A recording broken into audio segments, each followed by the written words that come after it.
L'aventure est au bout de la pagaie. Les 18 concurrents de la course Rame-Guyane en sont persuadés. En octobre, ils vont traverser l'Atlantique, du Sénégal à la Guyane, dans des conditions extrêmes.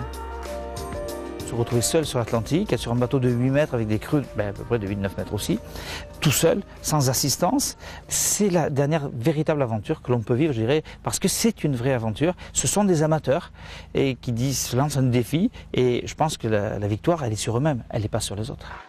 Évidemment, une telle course se prépare. Les skippers sont actuellement à Gonfreville-Lorcher pour recevoir leur dernière formation. Ça va, la console, ça va? Les jaugeurs qui contrôlent les bateaux sont bluffés par la diversité des athlètes. Il y a des gens qui n'ont jamais été en mer, il y a des gens qui n'ont jamais passé une nuit en mer. Au stage de survie, au stage de sécurité, c'est le premier jour qu'ils passent une nuit en mer, donc c'est assez surprenant. Mais c'est des gens qui ont envie de voir autre chose et qui ont envie de vivre autre chose, parce que c'est une vraie aventure intérieure. Les bateaux sont identiques, c'est donc le marin qui fait la différence.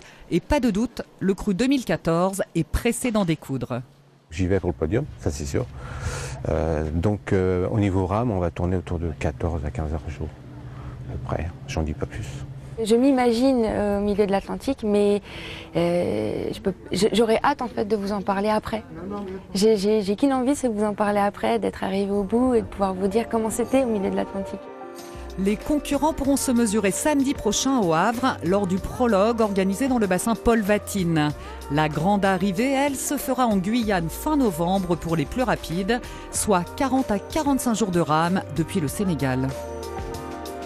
Voilà, c'est tout pour ce soir. Cette édition et toutes les autres sont disponibles sur Internet, sur notre site haute-normandie.france3.fr et sur les réseaux sociaux. Passez une très bonne soirée. On se retrouve demain.